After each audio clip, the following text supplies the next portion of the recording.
Hi, I'm Chris James, and you're watching A Healthy Alternative. Today, I have a very special guest. Evon is with us, and we are going to be chatting about her amazing journey, which is still ongoing.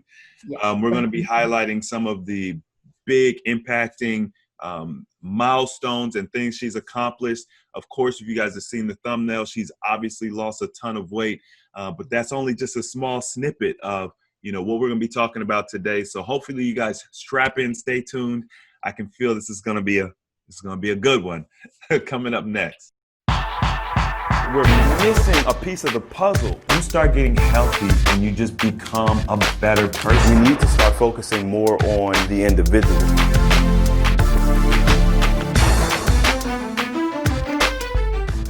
All right, Evon. So welcome to the channel. Thank you. I'm happy to be here, Chris. Thanks. And I'm extremely happy to have you. And your journey is a unique one in the series of interviews or interactions that I've had with, people on the channel so far. So I'm happy to do this. One of the members of the channel or the Facebook group actually reached out to me and was like, Chris, you have to interview Evon. You have to interview her because she's had this amazing journey and she's lost all this weight, and she did it with diet and proper eating being like the forefront of this change. So I've got you here. Let me ask you, would you agree with that? Is that accurate, or how did you go about dropping nearly over 60 pounds? Well, specifically from eating salt, oil, flour, alcohol, sugar-free, whole food plant exclusive, low caloric density specific eating. That's how. No exercise routine. Right. At all. That's how it's been done. That's how it's continuing to be done. And that's fruits, vegetables, whole grains, legumes, mushrooms, no salt, oil, flour, alcohol, sugar added. Outside of a few sauces, sometimes particularly ketchup, that if I'm not able to take the time or have the time or going through depression symptoms, which is what's been happening over the last 4 weeks, then I am able to quickly get my hands on Primal Kitchen's oil and sugar-free completely ketchup and barbecue sauce, and it just has a minimal amount of salt in it. So yeah, outside of that, then definitely not adding any salt, any sugar of any kind, consuming any flour products,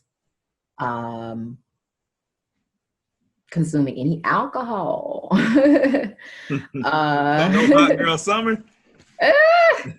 You know what? It's been this right here. And it's lovely. Water. And it has been a hot girl summer for me because I'm size 0 again. Right. And I'm acting a fool and loving life. Being this size and being able to move around so freely and having so much energy. I'm loving it. Yeah. I'm loving it. That diet, that sounds, and I don't even know if you want to call it a diet. I don't. I definitely don't. Yeah, I'm sure you don't.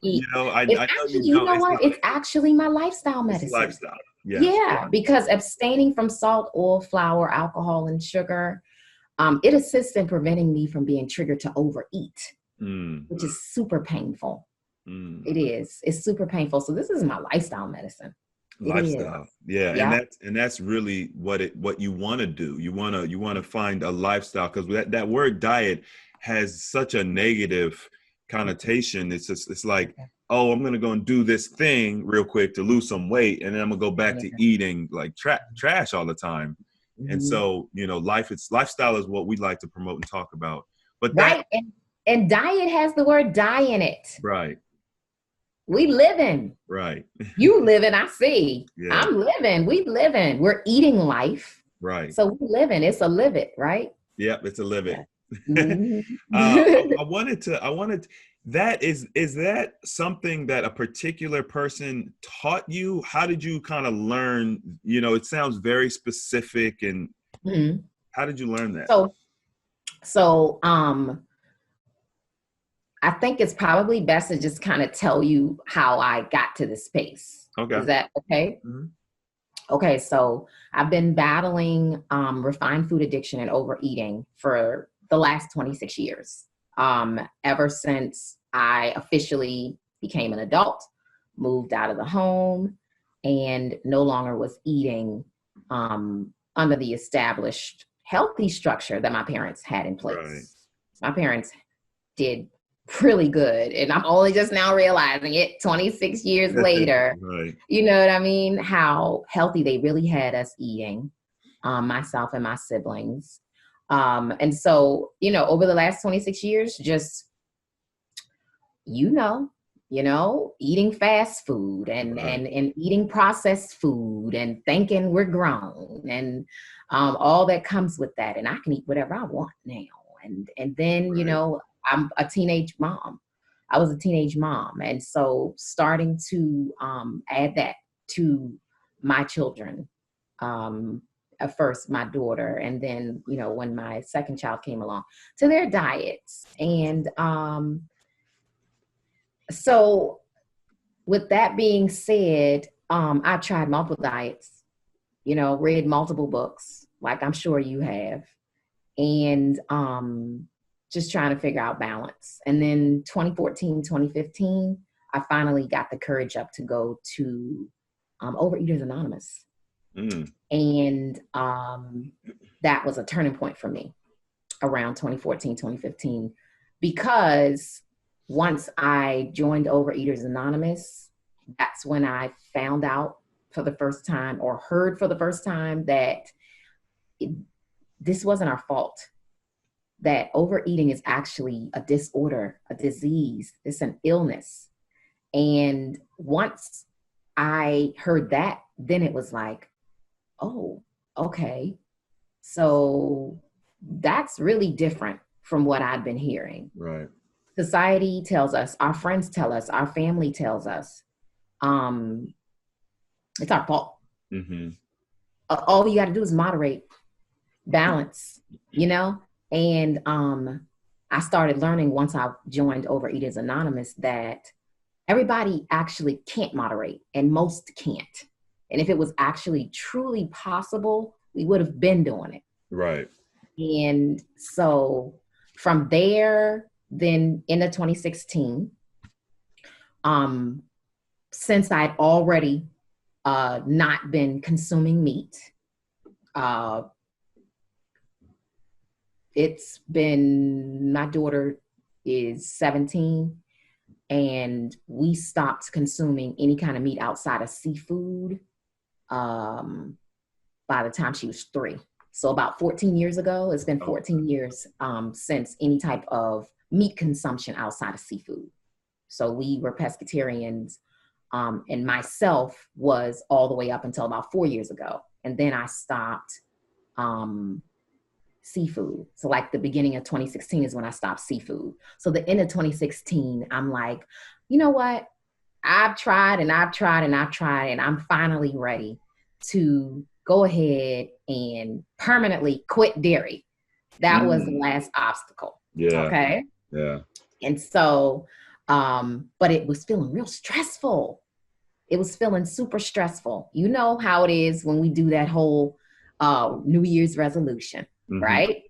So even though I by then I don't really like that whole resolution thing. It doesn't feel, you know what I mean? It doesn't feel like it's really, it feels like you might be setting yourself up actually. Yeah.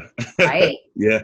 So, but I still, you know, probably because it had been that year of no seafood, 2016, right? I just probably, I believe I was feeling more like, okay, well, what's next? So, last few weeks of 2016, I was realizing that it was feeling super stressful. I kept going out and, you know, my daughter would come with me, you know, and okay, this is going to be, you know, these are the last few meals, you know, of the cheese, you know, and the eggs and butter. And so let me get it in. But that started feeling stressful. So the last few days of 2016, I was really thinking, what can I do so that this doesn't feel that stressful? And the idea I came up with was to challenge myself to see how long could I go without eating processed foods? How long could I go and literally only eat meals that I prepared for myself from scratch? So guess what? It worked. Yeah. I wasn't thinking about not cutting out dairy. I can tell you that much. Beginning of 2017, I was thinking about why in the world am I feeling like this? This feels really difficult. Why is my brain calling out for the Lay's potato chips? This is painful, and I only made it 11 days. January the 11th, 2017, I said, enough is enough. 7-Eleven, here I come. Okay. Right. And, but during that 11 days, I have been watching myself. I have been observing myself. And I have been researching how to make the meals that I liked, how to make the things that I like, right? Yep. Unprocessed or from start, you know, from scratch. So, then January the 11th, it's like, okay, the type of person that I am, I abhor feeling like I'm a prisoner to anything, any kind of thoughts, any kind of feelings, any kind of substances. I don't like that feeling. Any kind of people, any kind of habits. I don't like those feelings. So I started researching. Online. What is this? Why am I feeling like this? And that's when I started learning about satiety index and the pleasure trap, a book by Dr. Lyle that talks about the motivational triad and how our brains are hardwired to desire the highest caloric density food in our environment. And then that took me back to what I was learning in Overeaters Anonymous about how this isn't our fault. And once I started digging and doing this research, that's how I came to find out about sulfose free and how salt, oil, flour, sugar, alcohol, those are excitotoxins. And consuming those things give our brains dopamine hits. And once I started learning that, then it was just like, okay, well, what can I do? What can I do? And from there, I just continued to research how to create meals from scratch that didn't include salt, oil, flour, sugar. And so it's been different types of information that I've been coming across and utilizing the information in my life.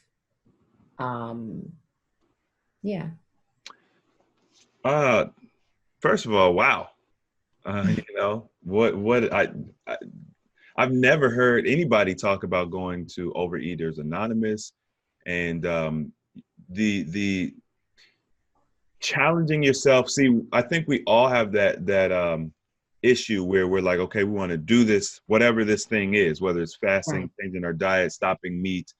And Mm-hmm. we create this hard line for ourselves where it's like, all right, Friday's the last day. That's it. I'm not smoking anymore. I'm not drinking anymore. I'm done eating meat, whatever your goal is. And that hard line creates so much stress and anxiety, you know, even with just fasting. Hey, I'm going to fast for 10 days. You Mm-hmm. create that hard line.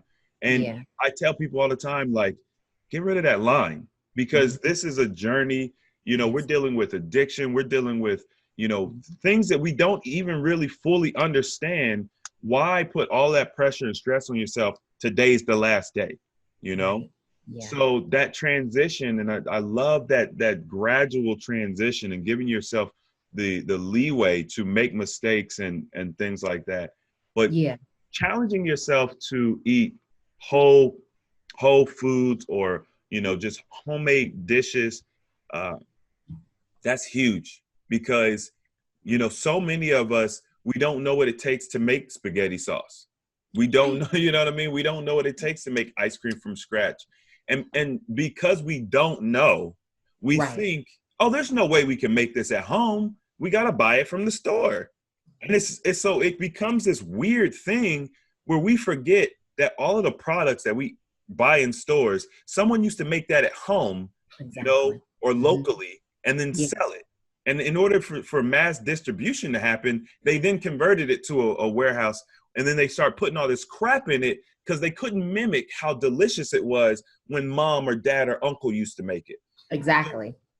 I know this has been like, being able to make food at home is like, wow, my food is so much better. Is that like, has that been the case for you? Like, of course. Let me tell you, Chris, I'm so spoiled. Okay. Real talk. I am spoiled and I love it. Yeah. You mentioned about how when we're eating these processed foods, a lot of time it doesn't encourage us to think about, where did it come from? Could we make it ourselves? A lot of times we think we can't. I actually did the same thing. I convinced myself that I couldn't cook. Most of my adult life, I convinced myself that I couldn't cook.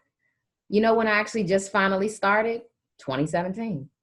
That's when I finally started cooking because of these challenges, you know, that I'd made for myself. And then because of the information, you know, and realizations.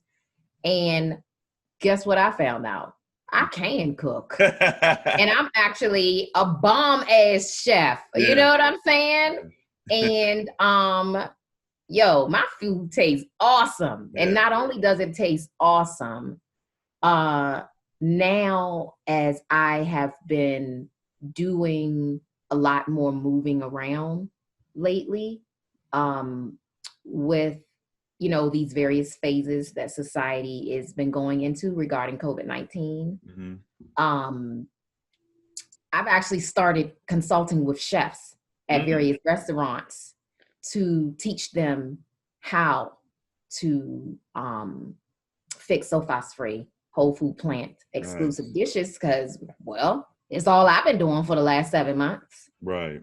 And like I said, my food tastes awesome. So, you know, that's the thing. People think, because like even hearing no sauce, no oils, no alcohol, no sugar, like that sounds like, oh, what do you eat? Right? I know, people, right? Right? People, what don't I eat? Right. You know, it's like we got to break this barrier. People think, oh, you don't eat anything. You just eat rabbit food or something. And it's the complete opposite. Exactly. I was actually listening to John Sally. He did it. Oh yeah. I love John Sally. Like John. He's awesome. Yeah. I started putting the intention out there. I'm gonna meet John Sally. We're gonna do business, something. Like I just like him. Yeah. But he was talking about how he's moved towards eating, you know, whole foods, even to the point where he doesn't use olive oil. He'll put olives on it. Yeah. Instead of, you know, using olive oil. Whole food. Yeah. Whole food. And I've never really been a big fan of olives, But Mhm. man, there's so much salt and It is. fat and there's a lot of goodness in an olive. So if you know how to put it on the thing right, yeah, Mhm. it's Right. olives Yeah. are amazing to cook with. Hmm. But They that's can be, but I want to see, can I find olives that don't have any salt, oil in them at all?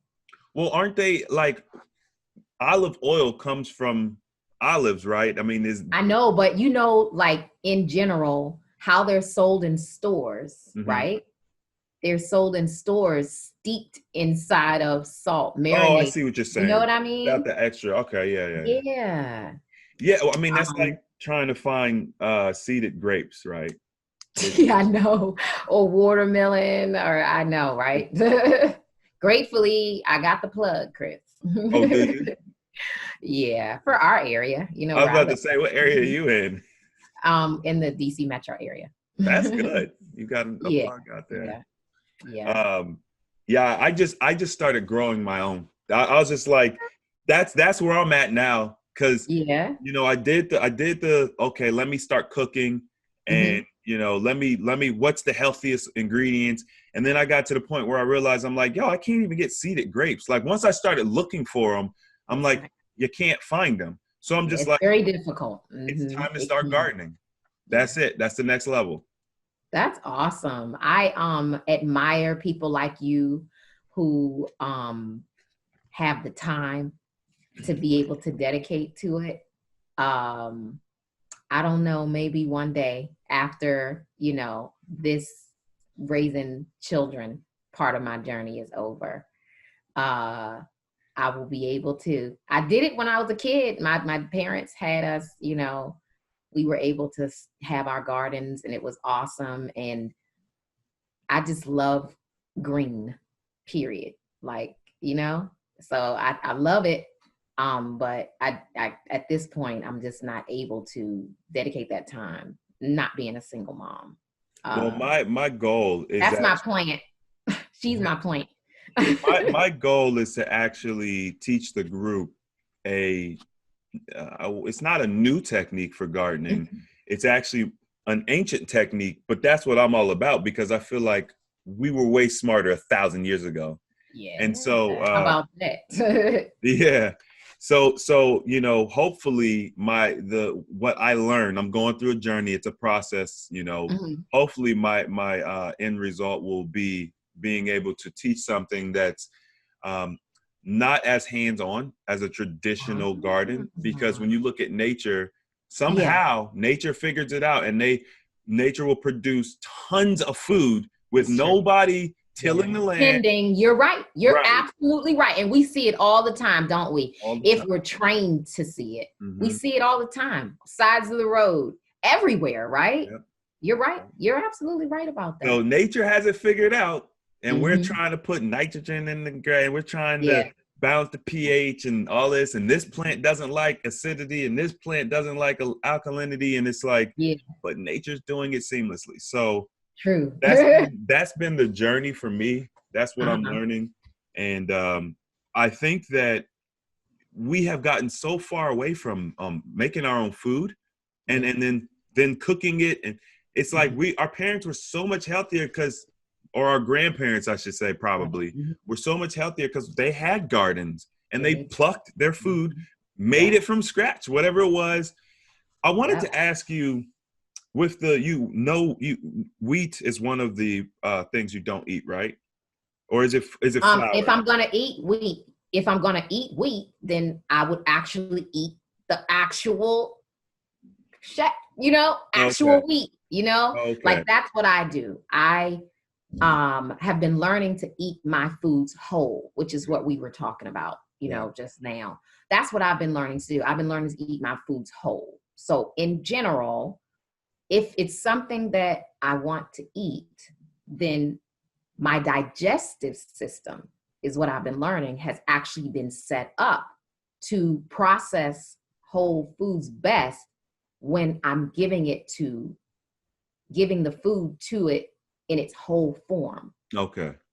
It's it's causing it's processing it the best that way, because digestion starts from the moment it enters our mouth. Mm-hmm. And our system has been set up in direct relation to the way the food is grown. It comes up whole, right? That's how when you grow into food, it doesn't come out as flour, right? Right. Or tomato sauce, or a smoothie or juice. It comes out whole. That's how it comes out. That's how it grows. Right. And it's no surprise that our digestive systems are set up to be in their best working order when we're giving our food whole. Oh. Mm-hmm. So that's what I do. That's what I work to do. Right. Is to eat my food whole. Every so often I'm gonna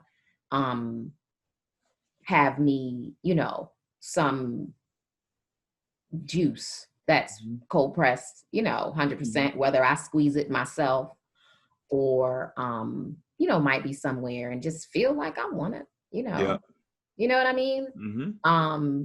But I'm aware that when it comes to being a refined food addict, what my triggers are, and that I need to be careful to make sure I'm intentionally, for the most part, giving my body my food whole. Right. Because that's what's going to prevent overeating and consuming too many calories. That's not good, even if it is whole food. If all I did all day long was drink 100% juice, from the actual fruit and vegetables, well, what happens? You juice, right? Mm-hmm. And so you see all that it takes to get a certain amount of juice, right? But you wouldn't eat all of that in one sitting. Right. And that's what I have been learning. I've been learning, just eat the whole food whole, because then it's literally, that's how we're actually supposed to be doing it. You know what I mean? Right. And that's what helps us not consume too many calories that our body doesn't necessarily need versus, drinking it in a juice or a smoothie all the time. It's like we're not giving our bodies the information it really needs if we're always doing that. Yeah. It's amazing how much it takes to get a glass of juice, and of course there's a lot of elements that are missing when you juice it. Exactly. Right. Yeah. We use juicing as a tool to kind of help pull people away from. It makes sense what they're doing. It makes perfect sense, because it's, even though there's much missing, there's some things missing, there's still a lot there. There's still a lot of good there. And the thylakoids in the leafy greens, that's what has been the saving grace in regards to cutting the cravings. And when you're doing that juicing and the leafy greens are in there, then it's helping cut those cravings.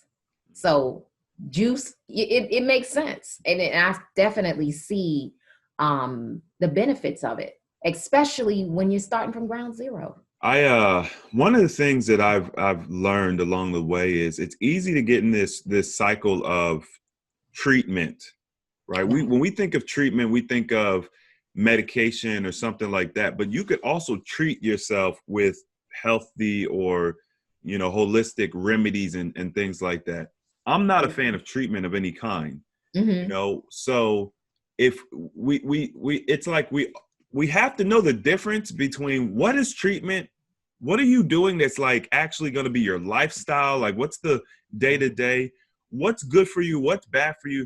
And it's crazy when you really get to the nuts and bolts of it. Like essentially what you're saying is that juice, right, fresh squeezed juice is not optimal, and that most people would be like, you're crazy. I know. We're taught I know. If you're going to eat healthy, fresh squeezed juice is and even I promote fresh squeezed juice, but I also Uh-huh. know that, Yeah. you know Yeah. what I mean? Look, my thing is, and this is where I'm at with it, and I Uh-huh. don't really say this very often, but eating in general Yeah. is like our biggest detriment, Yes. because the food that we're eating is so Mhm. far past what is natural. Even when we're eating the whole foods, it's Mhm. coming out of a ground that is contaminated. The air, there's a lot of plants and things that filter the air, and That's our right. air is polluted, you Mhm. know Yes. so it, but I don't like to go that far, because it's like people are gonna be like, well, what are you supposed to eat, Chris? Lose them. Yes, I know. But it's I just know. understanding that there's levels to this, and that Yes. even though you're doing something that is considered healthy, you still Mhm. should do it in moderation, right? Yes. There's it's just understanding everything. So I love that you have really researched that deep understanding. And I Yeah. think that what it does is, we all know that alcohol is bad. Like, no one's gonna be like, yeah, and a cup of alcohol a day keeps the doctor away, Oh right? my gosh! Actually, lots of people do that though. That's the You heard wine about thing. the red one? That's the red wine thing. But I think even when people say that, though, like, I think Yeah. they know. I don't know. I always was like, that's some bull. I But know. But but you know what? Yeah, I'm with you. let's just I'm with assume you. let's just assume for a second that everybody knows that that's some bull. Yes. Um, at the end of the day, it's just like, we enjoy the feeling that you get when you have a glass of wine, right? Of So, course. but we know, let's do this in moderation. Like, I Mhm. don't be telling people you can't do stuff. Yeah. I'm saying, like, let's do this in moderation. Let's understand that this is not good, and let's do it in Yeah. moderation. And if you create Mhm. that balance, you can still enjoy the things that aren't necessarily great for you, right? You can have a little leeway, but you Mhm. understand that this is like alcohol. Like, you wouldn't drink this every day. You wouldn't consume this with every meal. I mean, I know some people do, but Well, that's what I was gonna say, Chris. Is that what you're saying is it's excellent for people who aren't like myself. I'm a refined food addict and overeater in recovery, and I can't moderate. I wish I could, but I can't. I've tried um, over the years, and it just doesn't work for me. That's why abstaining from salt, oil, flour, alcohol, and sugar, and eating my food, my whole foods, um, has been working for me, because it's actually allowing me, it's assisting me in preventing me from being triggered to overeat. Um, I wish that it did. I wish I could moderate. My children can tell you stories of seeing me pick up refined food off of the ground and eat it. Trying to throw it in a trash can and then get it up out the trash can and eat it. uh, Eating refined foods that I didn't know who touched it, mm, and not caring, because I needed it, because my brain called for it. So for somebody like me, moderation is not something that I can do. And I'm really happy to have figured out that it doesn't work for me. I'm really happy to have figured out that I am a refined food addict and overeater. And this is my biggest why. A lot of people, or you may have heard, or you might even say, that it's important for us to figure out why mm-hmm. we want to choose to eat whatever way we want to eat, right? Yeah. And my why for why I choose to eat SoFast free, whole food plant exclusive, is because I'm tired of being in pain. I'm tired of battling my brain,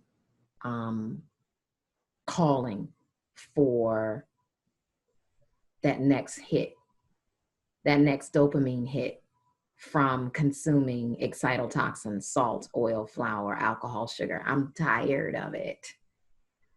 For me, particularly since I found out in 2017 that I'm diagnosed with bipolar and generalized anxiety disorder and PTSD and major depressive disorder. And I've been battling the symptoms of those diagnoses for well over the last 20 years. Being able to make the connection between recognizing that I'm addicted to refined foods and that these excitotoxins actually trigger overeating, which then triggers depression, which then can trigger me staying in my house for months on end, not coming out, not wanting to interact with anyone, not wanting anyone to see me, causing immeasurable suffering to my children to see me going through this, not taking showers, baths, brushing my teeth, brain saying, get up, get up, get up, get up, get up, get up, get up, but not being able to do it. I'm really happy.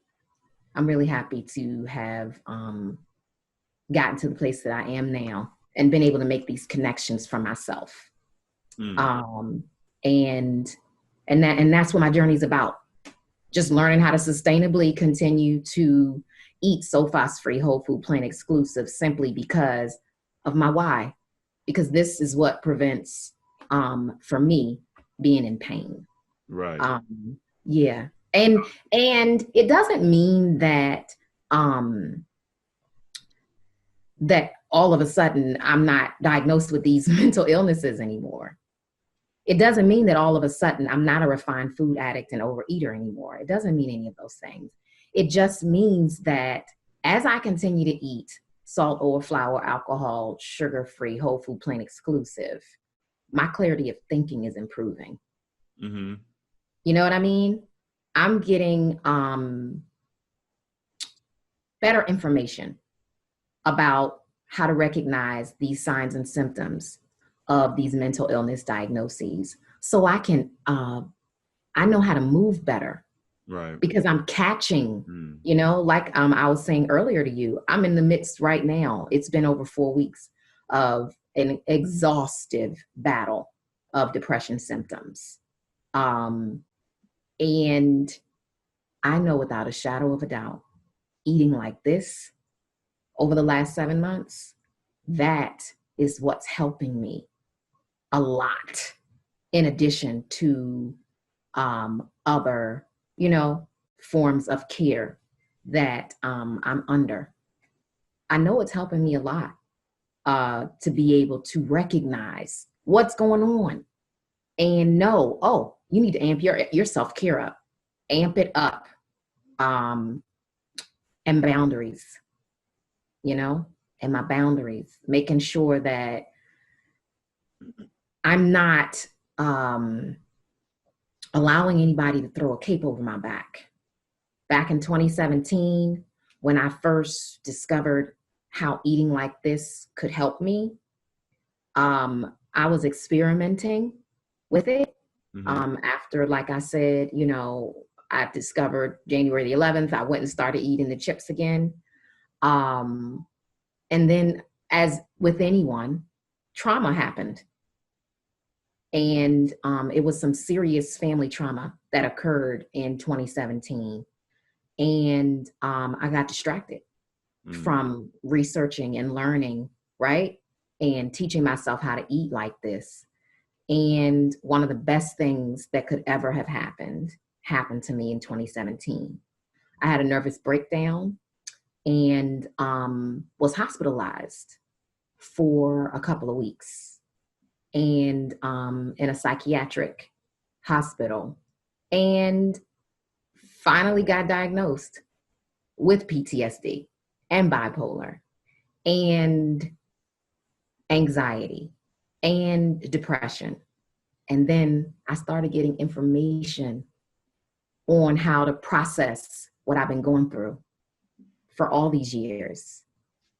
And since then, I've been putting things together in my mind, right? Now that I had that new information, putting things together, learning how to live with this new information, processing it.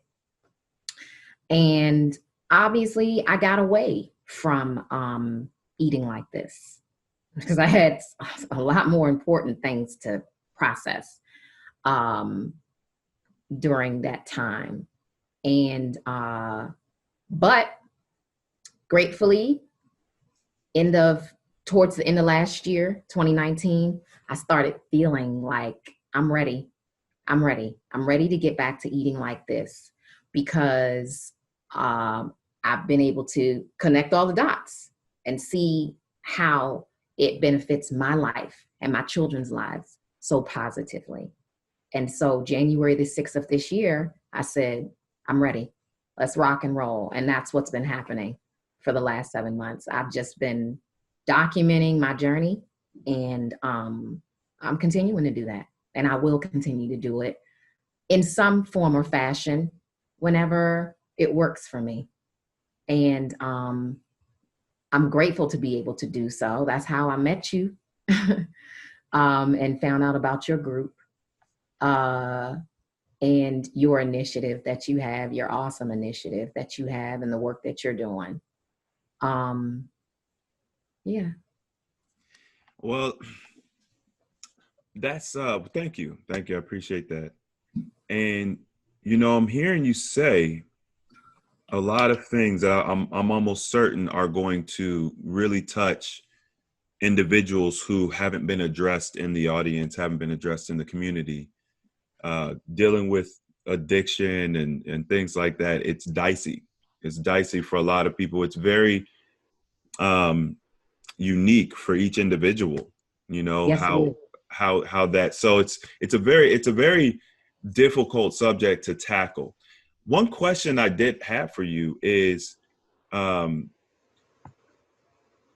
far as where you are right now, it sounds like you're at a place where you're really looking to learn how to almost cope with these diseases and these issues versus eliminate them. Am I? Oh, yeah.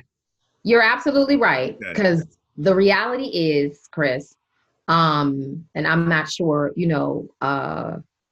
what experience you have with the topic of mental illness in general, within your family, friends, what have you.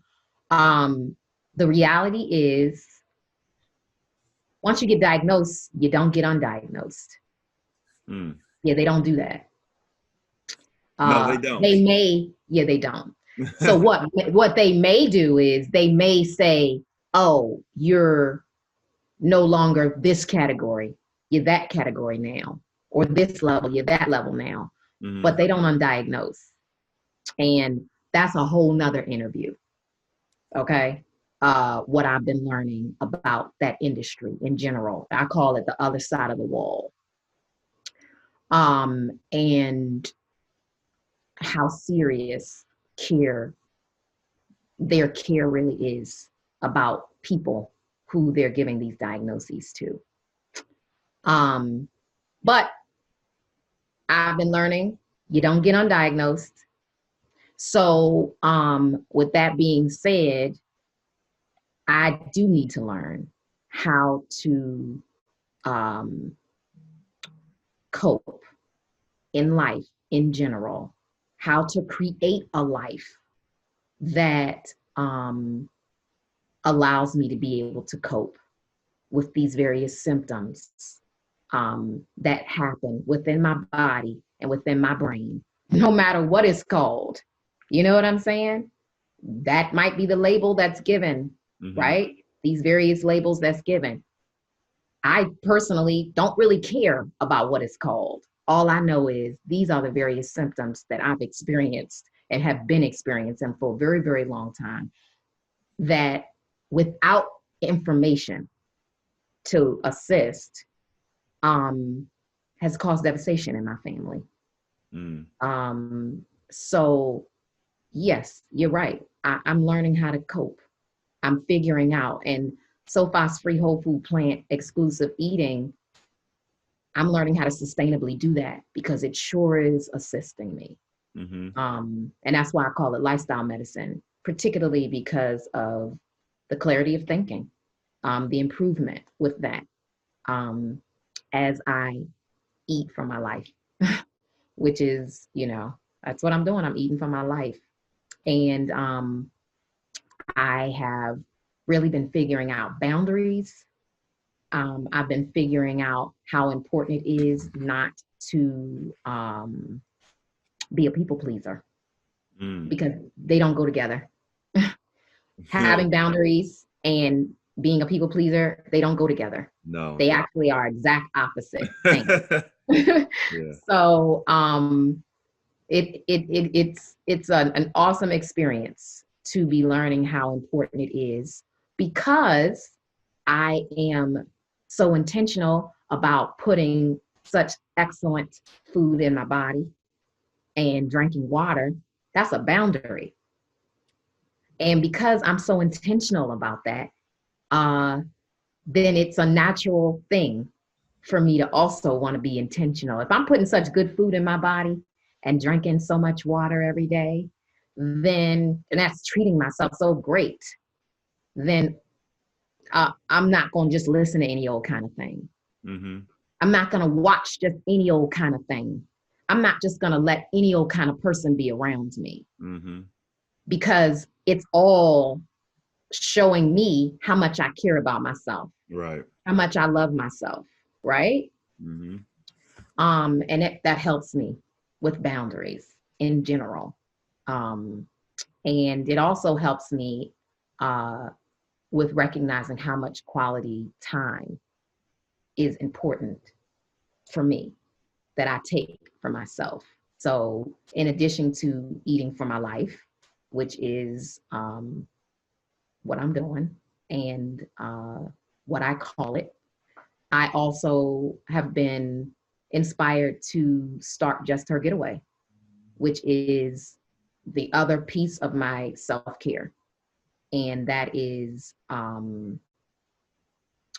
inspiring and encouraging women, empowering women to take quality time out for ourselves. They have to go together for me, not just how I'm eating, but also how I'm treating myself. And those two things have really been helping me. And so that's what I do, Chris. I just talk about those things. I blog about those things. And I share my journey and how I'm learning to cope and with everything that's going on, And the fact that you're still, a lot of people use the COVID situation as an excuse. It's like, hey, I've been doing good. I hear it a lot. I've been doing good, but then, COVID hit. And it's just like, huh? Well, it's, I think society teaches us to think like that. And I think society in general teaches us to be victims. And so to me, that's where that comes from in general of, okay, here's something else, and now I'm a victim of it. You know what I mean? Versus recognizing that we are responsible for all of our choices. Right. It's hard to hear that, isn't it? It's hard to hear that. It's hard. And it's hard to accept that. That's why I'm happy that I do have the information about the fact that our brains are hardwired to desire the highest calorie food in our environment. Because then when it comes to that, it's not about being a victim. It's about having information so that I can set myself up, you know what I mean, to succeed in general, while still understanding that as a refined food addict and overeater in recovery, this is a journey, and it's going to be a journey for the rest of my life. And I like to let people know there are no hard, fast rules here. There aren't. Any day, any moment, you might see me eating a Big Mac, Chris. I'm keeping it 100. Mm-hmm. I'm a refined food addict and overeater in recovery. Mm-hmm. It just is what it is. So having that information has been helping me during COVID-19. I'm grateful I had already made this commitment before it hit. Right. You see what I mean? So COVID-19 has just only served to further assist me with getting more solid in my commitment to myself. Gotcha. Yeah. Yeah. There was something you said. We're going back a little bit, and I was just curious. When your mom and your dad, I guess you said they did a good job with teaching you all how to eat well and that sort of thing. A lot healthier, yeah, for sure. Right. There was some disconnect there because when you left the house, you kind of was like, yo, I'm free. I'm doing my own thing. Yeah. I was just wondering, and this is even from my own information, did your parents, when they were feeding you, did they teach you? Did they teach you why you ate what you ate? Did they teach you, the origin of their strategy as far as, live it? Or was it just kind of like eat what's on your plate? Like, what was that dynamic like? It was not either extreme. It was more so in the middle. So I come from a family of 7. So it was myself and 4 siblings. And that felt like a big family to me. And I recognized, looking back as an adult, that my parents had been raised certain ways anyway themselves in regards to how they ate growing up. Mm-hmm. And I remember that my father, his mom, my grandma, my patriarchal grandma, she always had a garden.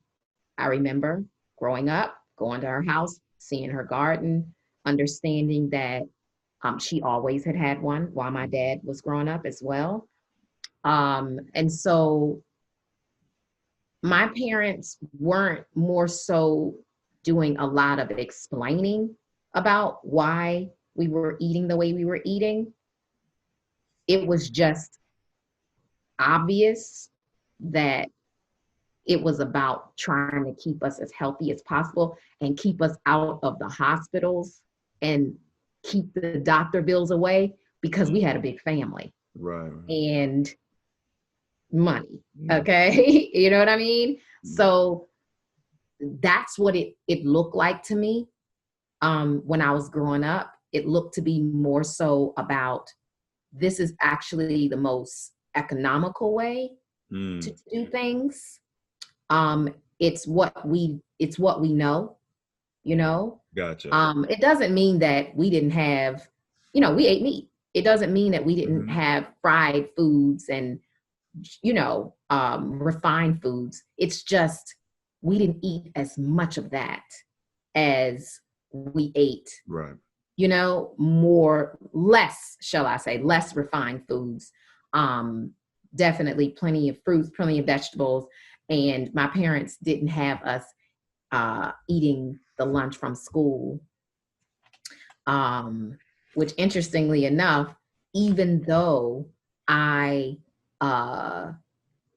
moved further away from the healthier foundation that I had been given in childhood, still, when I started sending my children to school, I wasn't sending them to eat the lunches in school. Those lunches are terrible. Yeah, I know.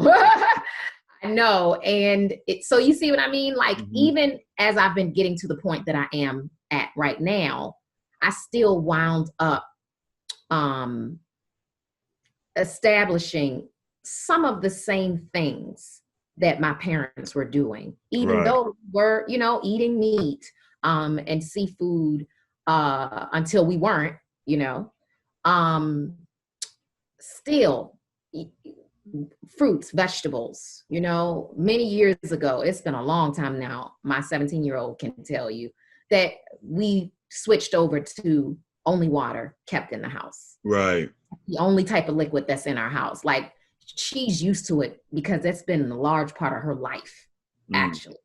And also, you know, only eating seafood as a meat has been a large part of her life. So even as I've been getting to the place that I am now, you know, I still have taken on a lot that my parents gave us, Right. as far as, you know, the healthy eating. But no, they didn't do, you know, a lot of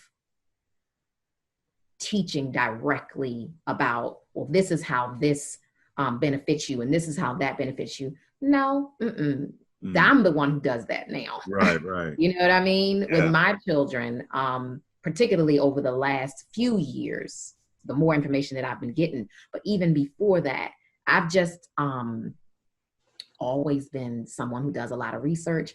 And I have a background in holistic education and wellness, and have been teaching in general about holistic care and learning for the last 15, 16 years.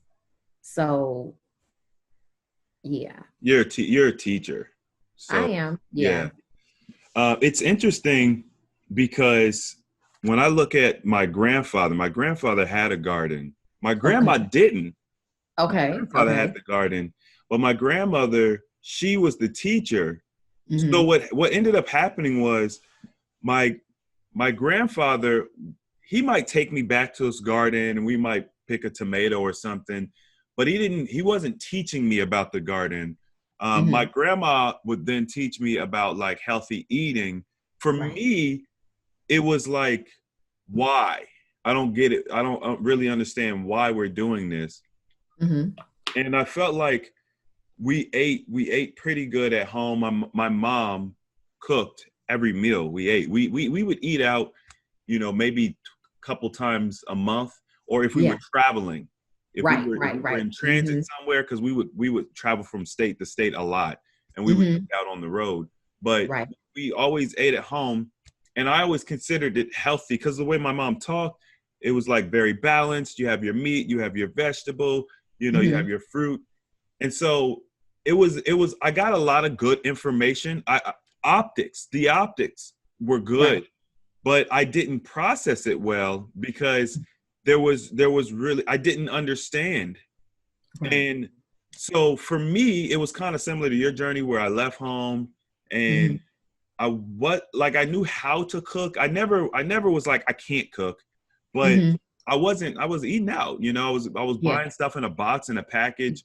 And then I had to get really ill and sick and overweight and whatever in order to want to like kind of veer back towards what I was doing when I was younger. So I guess my point is being intentional with passing this information on to our children so that they don't have to do this swerve thing, like, you know, that we've done, right? Yeah. Yep.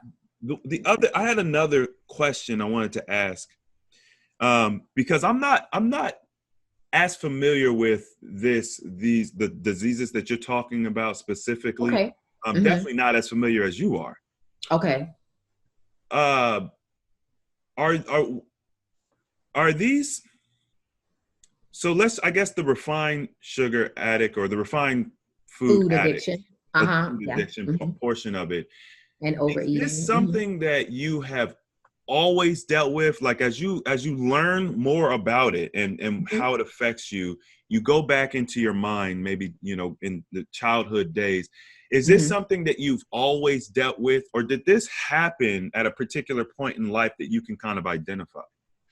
It started happening once I left my parents' home and at 18, and then started really consuming large amounts of refined food addiction. So yeah, it's been happening for a very long time. This refined food addiction and overeating. It's been happening ever since I left. So over the last 26 years. Is it possible that in general, people are experiencing something like this, like if you consider this, if you consider levels to this, right? Yeah. Right. Almost like the autistic spectrum, where Exactly. there's just, there's levels. Yeah. Would you, based on your experience and what you've learned, would you consider that there's levels and there could be people who are mild and people who are chronic with this? I definitely would consider that. Definitely. I've seen various levels. I know people personally who deal with various levels and various symptoms of refined food addiction and overeating. And I'm able, when I'm listening to people talk about what they're experiencing, right? I've been learning to recognize if they're at the level that I am.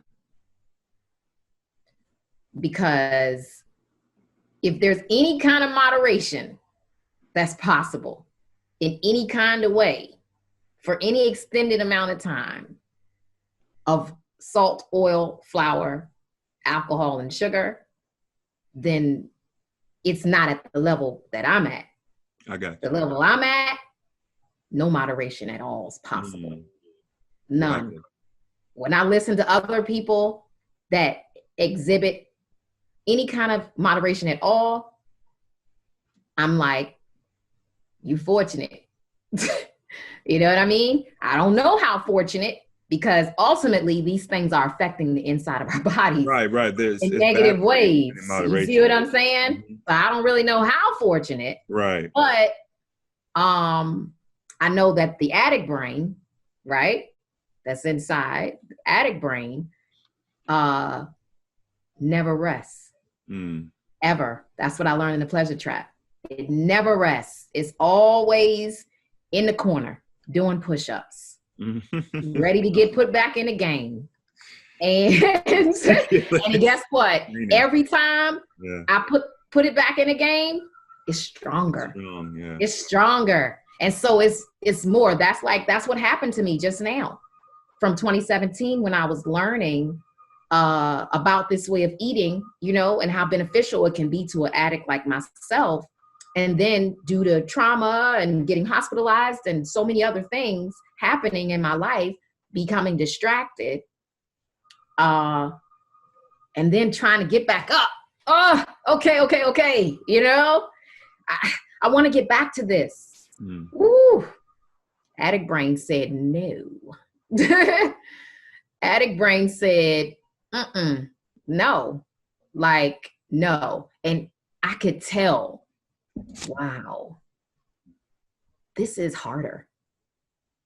Between 2017, when I came away from eating like this, to the beginning of this year, it's been hard. It really has. So when I finally got to the space in January of, I'm ready. I said, hey, I'm taking this day by day.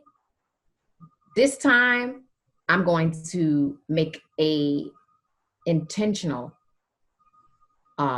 focus to learn how to do this sustainably. This isn't about any hard and fast rules. This isn't about black and white. This is gray, and that's all right. This is gray. Every day is gray. It's just learning, and that's how it's going to be for the rest of my life. And maybe a couple of months in, this time is when it clicked, like, yeah, you're doing it. And you just keep doing it. Every day, you just keep doing it. It doesn't matter. And I don't use terms like fall off the wagon. I don't use terms like cheat days, because what I've been learning is those things don't help me. No. Those things set me up. Using terms like that set me up, because it's gray. This is a journey. Yep. You know what I mean? One bite at a time. So for me, that's why I tell people, you might see me eating a Big Mac tomorrow. Don't say nothing. Right. it is what it is. Yeah. You know what I mean? This And why is life. would you? We're human beings. Yeah. You know, People make mistakes. yeah, and even outside of mistakes, with this information about recognizing that this is how our brains are hardwired to actually desire the highest calorie food in our environment, anything's possible. And with that information, then it's no longer, oh my God, look at me. I fell off the wagon. I cheated.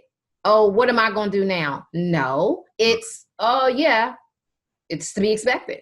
Right. It's what happens, you know, when your brain is hardwired to want the highest calorie food in your environment. This is what happens. Addict brain is always waiting to see, hey, like right now, over the last 4 weeks since I've been battling these exhaustive depression symptoms, oh my gosh, my brain has really been trying to talk to me and see if I'm willing to do some excuses. You know, you sure you don't want to drink? Because I'm going through some things right now, Chris. And you sure you don't slice a pizza to make you feel better? That's what addict brain does, because addict brain just wants what it wants. And I mean, it's even, you sure you don't want to just eat this, eat that, smoke this, drink that? I had an addiction to Percocet before. So, and I don't moderate. I don't moderate well for anything. So alcohol, I drink to get drunk. I drank the same way that I eat the salt, the oil, the flour, alcohol, the sugar, same way that I eat those foods, those comfort foods with those excitotoxins in them, to feel better. That's why they're called comfort foods, is the same way I feel about alcohol. Give me the bottle. Okay. Because we all got stress, don't we? Every last one of us. There's nobody on the face of this earth that doesn't have some sort of stress. We all have it. It's a natural part of life. For me, I use excitotoxins to try to give me some kind of relief from the stress. And so yeah, people say, you want to have a glass of wine or sit and drink socially? No, I need the bottle. You know, and New Year's Eve was the last time that I had a drink, and I didn't have a drink. I had a lot of drinks. I had a lot of drinks. Okay, and didn't even realize how intoxicated I was until I went to go lay down, and that's dangerous. I'm too old. You know, not that it has anything to do with age, but for goodness sake, I'm a mom to a 14, right, to a 17-year-old and a 24-year-old. Right. You know what I mean? Yeah. It's time for something else. It's time for something different. You know? And what am I showing my children? Right. You know? So, that's what I'm doing, Chris. One bite at a time, one day at a time, you know? Well, figuring it out. You know, I understand that this is certainly a lifelong journey. And what I will say is, from my point of view, which is completely different from yours, in general, when it comes to health and wellness in general, there has been this idea of many things that are, you can't, there's no reversing of, we're going to cope with or whatever. That's, you know, cancer. They say you never not have cancer. It's always going to be there. It's always going to be lurking and waiting. Okay. My journey is to really break free of those restraints. And so I'm always looking to learn more about, you know, particular ailments or diseases or issues that people have.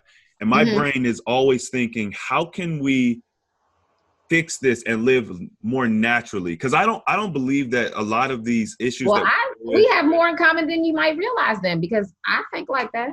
yeah. Yeah. One of my friends, he's been really researching like mental health and all of that within the past probably year or so. Mm-hmm. And I do believe that there is a way to reverse 99% of our disease, our ailment, and the issues that we have. But obviously we have to believe that we can, otherwise we're not going to look for the solution. So I'm not going to sit here and act like I have a solution, because I don't.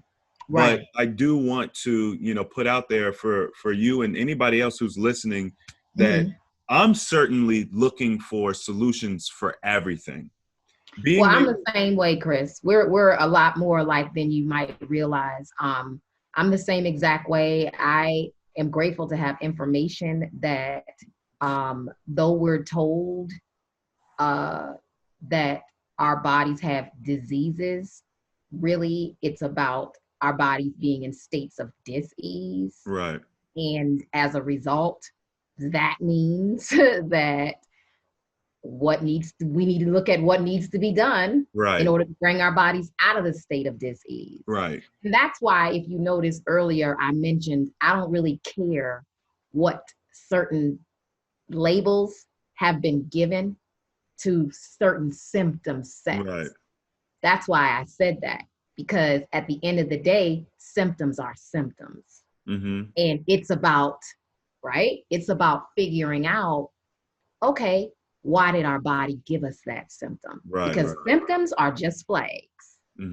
Symptoms are our body's natural way of literally saying, hello, something's going on. Exactly. That's what a symptom is, right? So I'm with you. I'm with you. Yeah, for sure.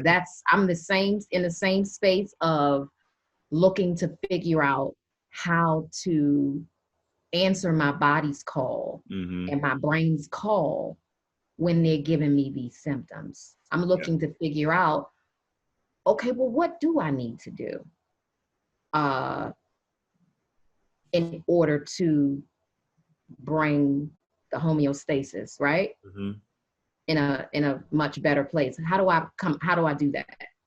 I'm in a constant state of thinking about that, researching, figuring it out. And that's why I mentioned that eating like this is lifestyle medicine for me. Right. You know what I mean? And also the thing that I've noticed that's very obvious is, as you have started this journey and you're taking steps towards the unknown, you are experiencing a higher quality of life. So it's not as if you got to get to the end of the journey to get the benefit. The benefit is the journey.